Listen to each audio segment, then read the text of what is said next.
very shining morning to all of you dear students. खेल और स्वास्थ्य, जिसके अंतर्गत अध्याय 3 में मैं लेकर आई हूँ खेल एवं हमारा भोजन। डियर स्टूडेंट्स, खेल और हमारे भोजन का आपस में घनिष्ठ संबंध है। खेल के लिए अधिक से अधिक ऊर्जा की जरूरत होती है और ऊर्जा हमें तभी मिल सकती है जब हमारे शरीर में सभी आवश्यक पोषक तत्वों की मात्रा संतुलित होगी। सिर्फ खेलते रहना और उचित मात्रा में पोषक तत्वों का न लेना हमें भयंकर रूप से बीमार बना सकता है। अतः खेल और हमारे भोजन का आपस में घनिष्ठ संबंध है। विशेष प्रकार के खेल के लिए विशेष प्रकार का भोजन भी अति आवश्यक है। हम इसी विषय पर चर्चा करेंगे, लेकिन उससे पहले एक नजर डाल लेते हैं आज के विचार पर। ये रहा आपकी स्क्रीन पर। हमारे आलस्य की सजा सिर्फ हमारी असफलता नहीं है, बल्कि दूसरों की सफलता भी है। कहने का तात्पर्य है कि हमारे द्वारा किया गया आलस दूसरों की सफलता का कारण बन सकता है और सजा के रूप में हमें सिर्फ असफलता, निराशा और पछतावा प्राप्त होता है।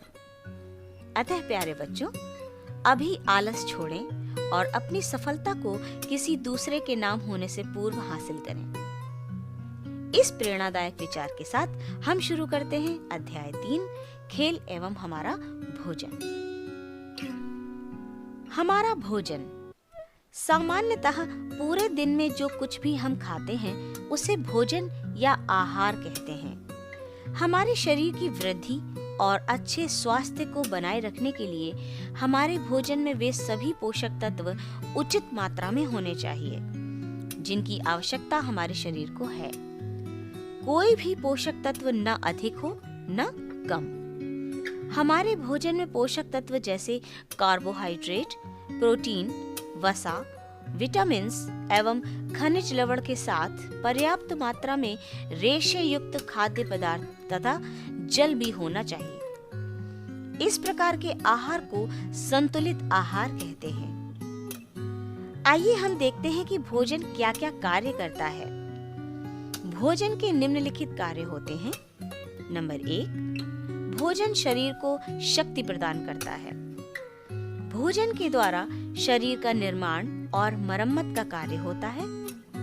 भोजन के द्वारा रोगों से सुरक्षा होती है। भोज्य तत्वों से एंजाइम तथा हार्मोन्स बनता है जो शरीर के लिए लाभकारी होता है। चलिए ये भी जानते हैं। 1 ग्राम शुद्ध वसा में लगभग 9 कैलोरी ऊर्जा प्राप्त होती है। 1 ग्राम प्रोटीन में लगभग 4 कैलोरी ऊर्जा प्राप्त होती है। 1 ग्राम कार्बोहाइड्रेट में लगभग 4.1 कैलोरी ऊर्जा प्राप्त होती है। खिलाड़ियों के लिए अपेक्षित कैलोरी की मात्रा कितनी होनी चाहिए, ये देखते हैं। कुछ स्पर्धाएं दी हुई हैं। इन स्पर्धाओं के लिए कितने कैलोरी ऊर्जा की आवश्यकता हमें पड़ती है। तैराकी 4500 से 5800 कैलोरी, साइकिलिंग 5400 से 5900 कैलोरी, मैराथन 5460 से 6200 कैलोरी, फुटबॉल एवं हॉकी 4800 से 5000 कैलोरी, जिम्नास्टिक 3600 से 4500 कैलोरी, कुश्ती 3600 से 4500 कैलोरी, छोटी दौड़ और कूद 3600 से 4500 कैलोरी। इस तालिका के माध्यम से हम ये देखते हैं कि 12 वर्षीय बच्चे का, चाहे वो शाकाहारी हो या मांसाहारी, इसके लिए पूरे दिन का संतुलित आहार कितना होना चाहिए। भोज्य पदार्थ दिए हुए हैं एक तरफ, फिर दी हुई है उसकी मात्रा और पके हुए भोजन की अनुमानित मात्रा कितनी होनी चाहिए, ये देखते हैं। अनाज 300 ग्राम और पका हुआ हो तो 10 कप। चावल 160 ग्राम 5 कप। गेहूं 160 ग्राम 6 से 7 रोटी। दाल 70 ग्राम 3 कप। हरी पत्तेदार सब्जियां 75 ग्राम 2 कप। अन्य सब्जियां 75 ग्राम, आधा कप, फल 50 ग्राम, दूध 250 मिलीलीटर यानी 1 गिलास, वसा एवं तेल 35 ग्राम यानी 2 चम्मच, शक्कर, चीनी या गुड़ 50 ग्राम चम्मच बड़ा, मांस मछली 35 ग्राम, अंडा 1 अंडा और जल 6 से 8 गिलास।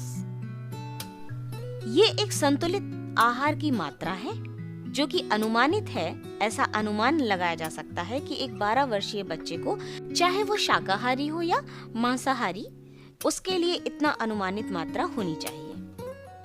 चलिए पढ़ते हैं कुपोषण के बारे में कि कुपोषण कैसे होता है। शरीर में आवश्यक पोषक तत्वों की कमी या अधिकता कुपोषण है, जिसके कारण बच्चे कई बीमारियों से ग्रसित हो जाते हैं। कुपोषण के प्रमुख कारण निम्नवत हैं।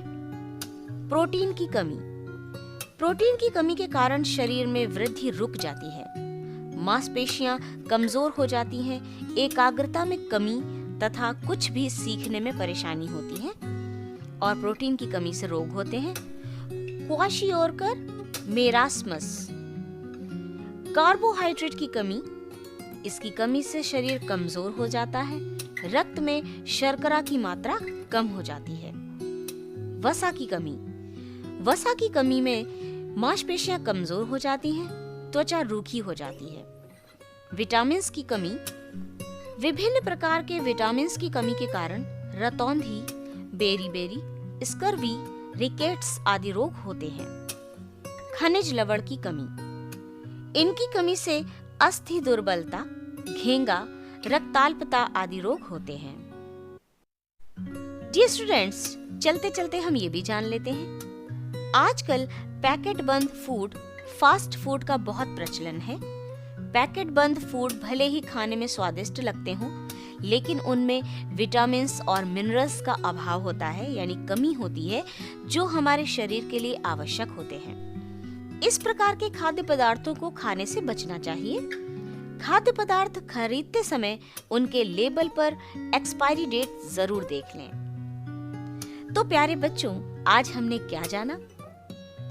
आज हमने जाना कि संतुलित भोजन का अर्थ क्या है, विभिन्न खेलों के खिलाड़ियों के लिए पोषक आहार एवं पोषक तत्वों की कमी का हमारे शरीर पर पड़ने वाला प्रभाव क्या होता है। इसलिए आपको भी पोषक तत्वों की बराबर पूर्ति करनी चाहिए। अपने शरीर में संतुलित आहार लें और अपने शरीर का अच्छे से ध्यान रखें। डियर स्टूडेंट्स, यहीं पर समाप्त होता है हमारा ये अध्याय। हम मिलेंगे अगले वीडियो में इसी अध्याय के अभ्यास कार्य के साथ। तब तक के लिए अपना खूब ध्यान रखिए, अच्छे रहिए, सुरक्षित रहिए, पढ़ते रहिए, बढ़ते रहिए। अगर आपने मेरे चैनल को अब तक सब्सक्राइब नहीं किया है तो जरूर करें, और आपको अगर मेरी वीडियो अच्छी लगी हो तो जरूर शेयर करें, ताकि दूसरे बच्चे भी इन वीडियोस का लाभ उठा सकें। Thank you.